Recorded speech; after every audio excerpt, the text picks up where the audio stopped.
जय माता दी। ओम नमो नारायण।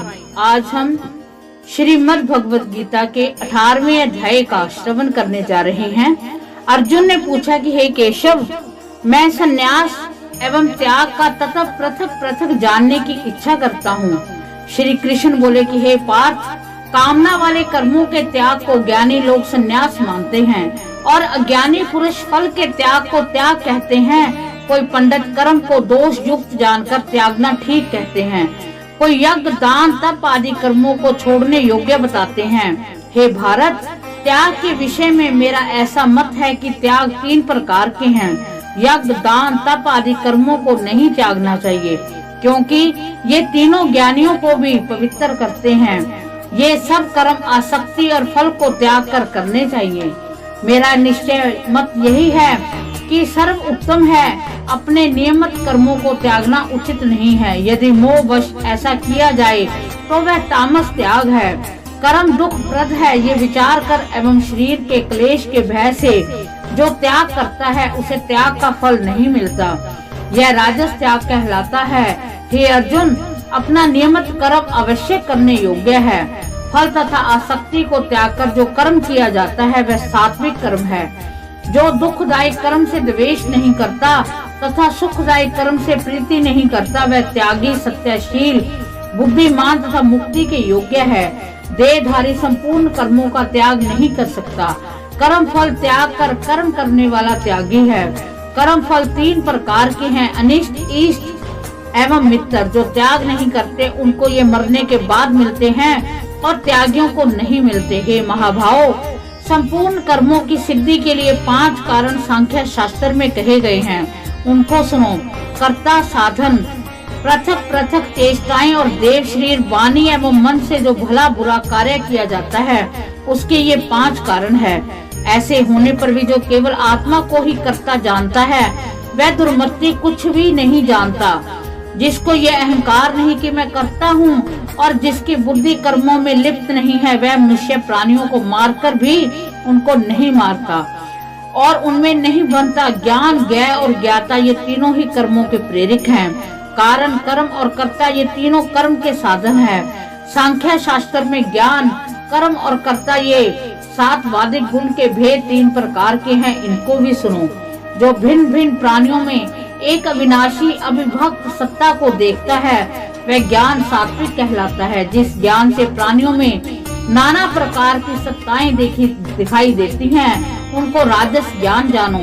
ऐसा ज्ञान जिससे बिना कारण और सत्वार्थ के जाने एक ही कार्य में लगा रहे वह अल्प और तामस है। फल की इच्छा न करके जो नित्य कर्म संग द्वेष को त्याग किया जाता है, जो फल की इच्छा एवं अहंकार से बड़े यत्न से किया जाता है वह राजस कर्म है।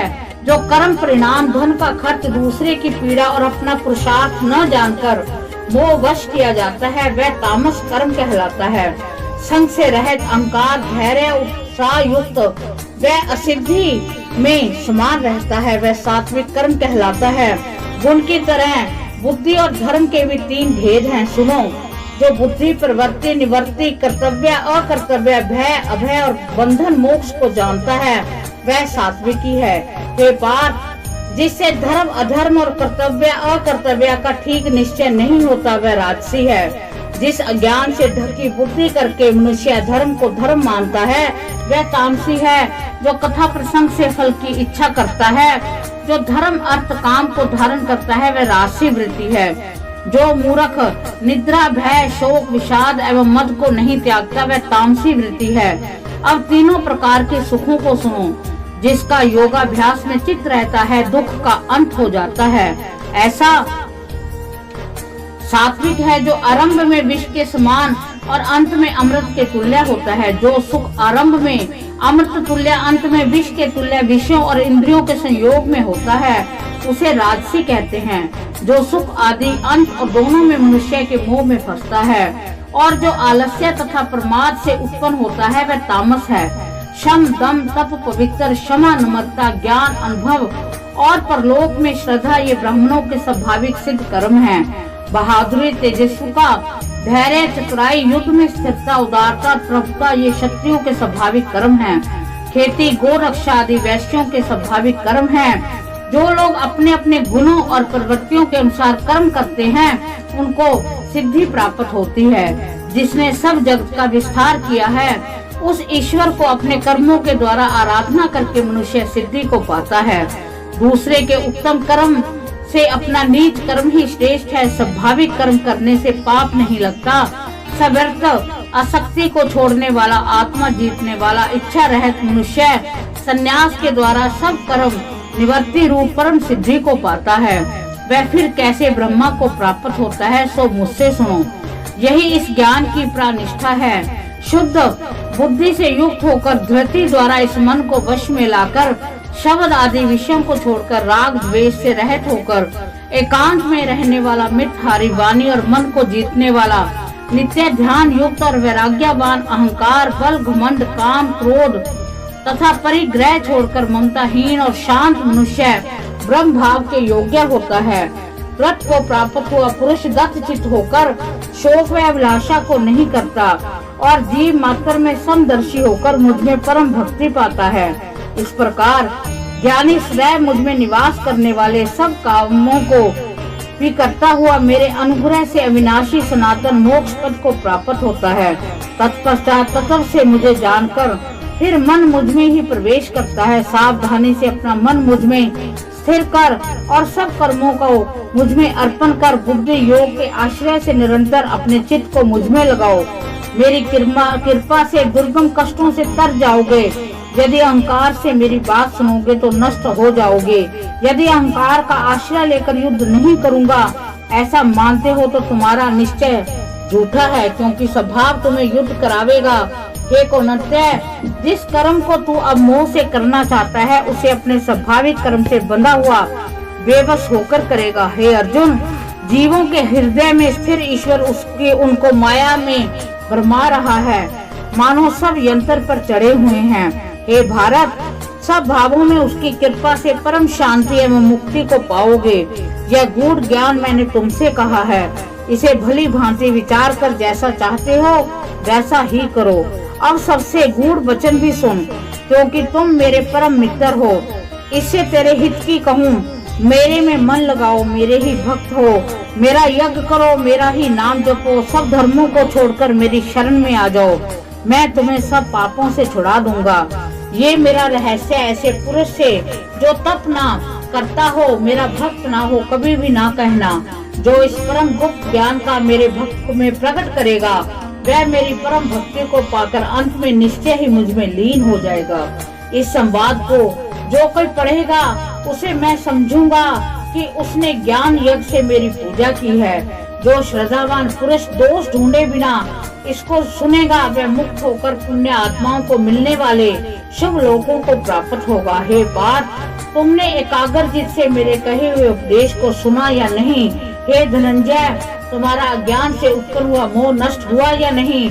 अर्जुन ने कहा कि हे भगवान, आपकी कृपा से मेरा मोह नष्ट हो गया है और स्मृति हुई है। अब मैं निस्संदेह आपकी आज्ञा पर स्थिर हूँ और जैसा आपने कहा है मैं वैसा ही करूँगा। संजय बोले कि हे धृतराष्ट्र, मैंने महात्मा वासुदेव और अर्जुन का ये रोमांचकारी अद्भुत संवाद सुनाया।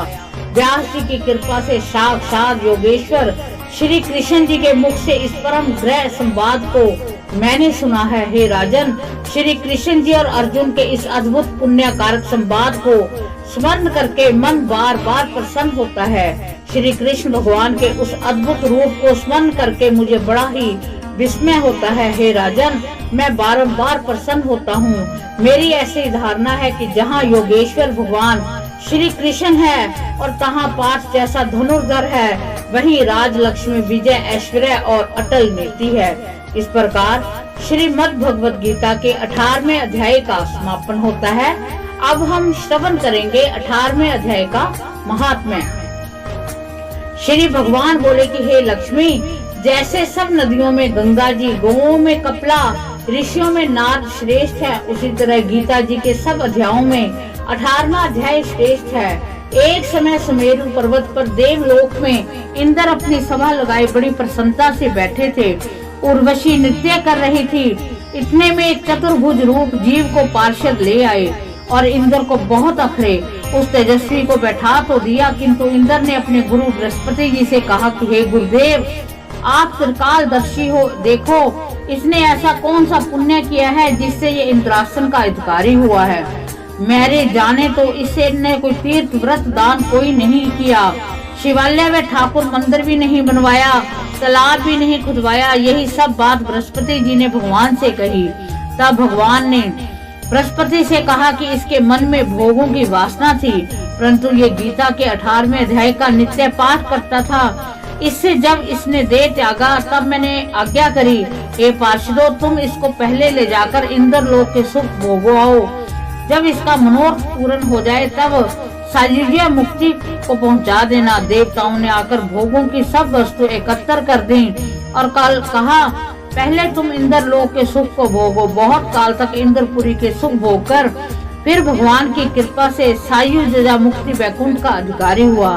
श्री नारायण बोले कि हे लक्ष्मी, गंगा, गीता, गायत्री कलयुग में ये तीनों मुक्ति की दाता हैं। इस प्रकार श्रीमद् भगवत गीता के 18वें अध्याय का जो महात्म्य है उसका समापन होता है। भगवान श्री कृष्ण हम सब पर अपनी कृपा दृष्टि बनाए रखें, अपनी भक्ति का हमें आशीर्वाद दें। इस पाठ में हमसे कोई भी गलती हो गई है उसे वो क्षमा करें और अपने चरणों में उनकी वंदना हम हमेशा करते रहें, ऐसा वो अपना आशीर्वाद दें। इसी के साथ जय माता दी। ओम नमो भगवते वासुदेवाय नमः।